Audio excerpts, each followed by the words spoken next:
Salamlar, vaxtınız xeyir olsun. Biz bugün 7-ci sinif coğrafya iş dəftərindən coğrafya mövqeyin gələcək perspektivlər nələrdir çalışmaların izahına baxacağıq. Yəni, vaxt itirmədən birinci çalışmaya baxaq. Bizə bir dünyanın turizm xəritəsi verilir və buna əsasən tapşırıqları yerinə yetirməmizi istəyir. Baxın, burada tarixi, təbii, mədəni və istirahət əraziləri xəritədə müxtəlif rənglərlə ifadə olunmuşdur. Gəlin, birinci bizə deyilən A tapşırığını yerinə yetirək. Verilən xəritə məzmununa aid fikirləri yaz. Burada götürür tematik yazmaq, sonra sadə məzmunlu xəritə yazmaq olmaz. Niyə? Çünki 7-ci sinif bu barədə məlumatı yoxdur xəritələr barəsində. Burada sadə bir söz yazmalıyıq. Məsəl üçün yaza bilərik ki, interaktiv turizm xəritəsi və yaxud da yaza bilərik bura dünyanın turizm xəritəsi. Elə bu sözü olduğu kimi bura yazmaq daha məqsədə uyğun olar. Dünyanın turizm xəritəsi. Bu oldu bizim nə? A. A-nın cavabı. İş dəftərini işlədiyimiz zaman çalışmalıyıq ki, mövzular sinif kitablarla uyğun olsun, yəni cavablar sinif kitablarından uyğun olsun və ona görə hərəkət etməliyik. Daha sonra B-yə baxaq. B-də turistlərin məqsədinə görə gəzdikləri qitələr və səyahətlərin səbəblərini yaz. Avropa yazır, məsələn bizə nümunə verir. Tarixi abidələr və istirahət və tarixi abidələr səbəbi tarix muzeyləri və yay düşərgələridir. Bəs görək Asiyada nədir? Asiyada xəritədə baxsaq görərik ki, bizə bir tarixi verib, tarixi yerlər daha çoxdur, bir də mədəni yerlər daha çox verib. Onda biz buraya yazarıq ki, Asiyanın deyərik biz Avropada tarixi abidələrin çoxluğu, səbəbi də yazarıq ki, orada məsəl üçün tarixi səhnələrin motivləri əks olunmasını görməyə gedirlər. Yəni bunu biz Asiyaya yaza bilərik səbəb kimi.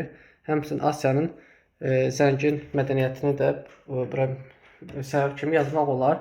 Daha sonra Afrikaya baxaq. Afrikada görürük ki, bizdə müxtəlif rənglər verib, həm mədəni verib, həm tarixi verib.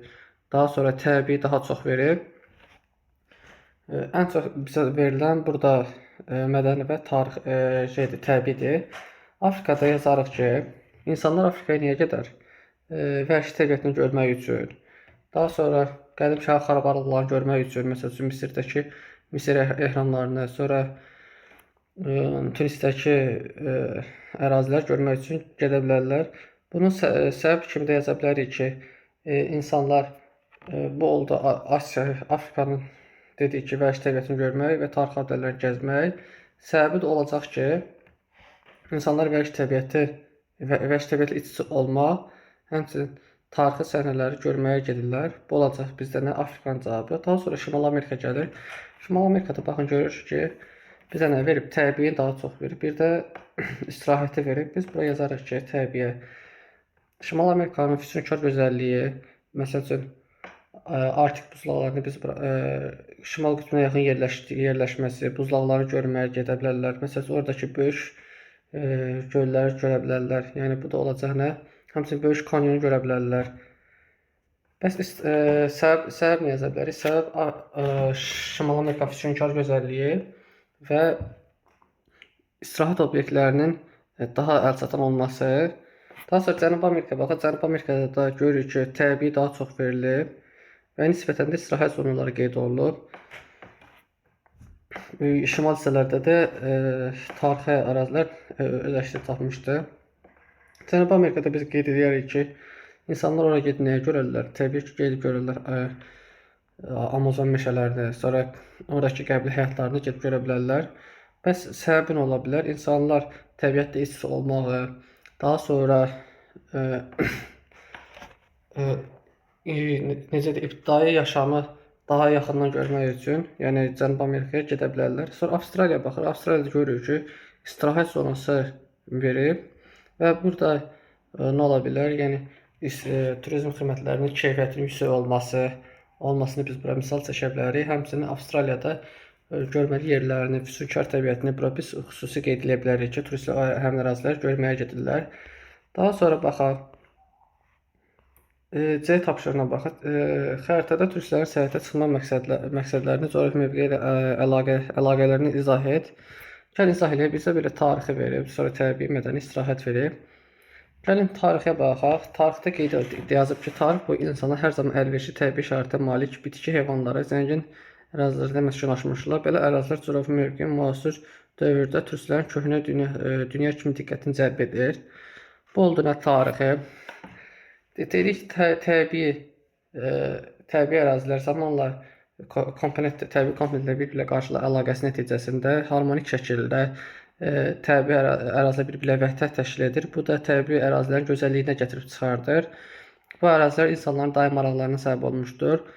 Gəldik mədəniyə nə yaza bilərik? Mədəni ərazilərdə qeyd edə bilərik ki, tarix boyu insanlar yaşadığı ərazilərdə mədəni fəaliyyətlərdə olmuşlar. Məsəl üçün, elmi kitablar yazmışlar, daha sonra kitabxanalar, din obyektləri və digər insanlar üçün faydalı, necə deyərlər, obyektlərin tikintisində iştirak etmişlər. Bu da olacaq mədəni, yəni insanlar daim marağını çəkir, köhnə qədim sivilizasiya haqqında məlumat almaq, daha sonra qədim xalqların, daha sonra alimlərin yaşayış tərzi haqqında məlumat almaq insanlar daim marağında olmuşdur. İstirahət də dedik ki, insanlar daima iş mühitində və şəhər mühitində yaşadıqları, daima iş mühitində yaşadığı üçün bu əsər və insanlarda gərginliyə gətirib çıxardır. İnsanlar nə etməlidir? Təbii ki, istirahət etməlidir. Bunun üçün də istirahət kurort zonaları mövcuddur.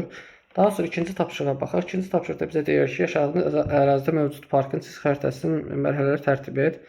Biz bilirdik ki, çiz xəritəsini tərtib etməyin 3 yolu var idi. Yəni kitabda bu qeyd olunub.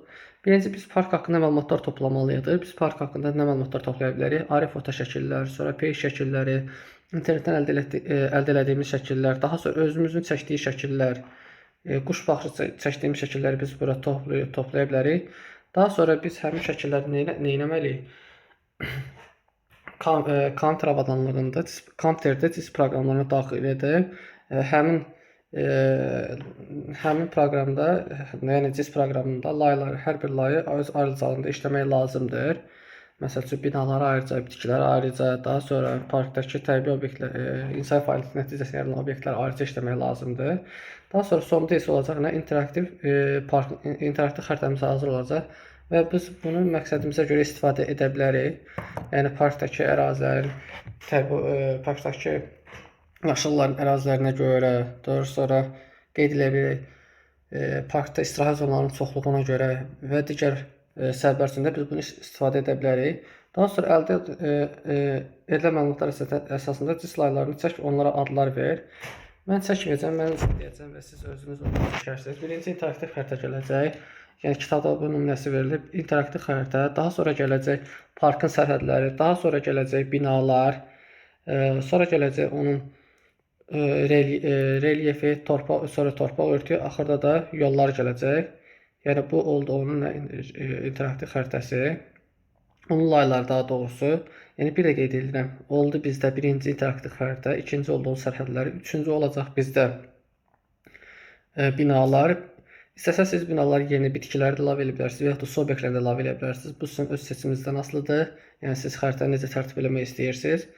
Və dördüncü gələcək onun torpaq örtü, relyefi, daha sonra gələcək torpaq örtü, axırda da yolları qeyd edəcəksiniz.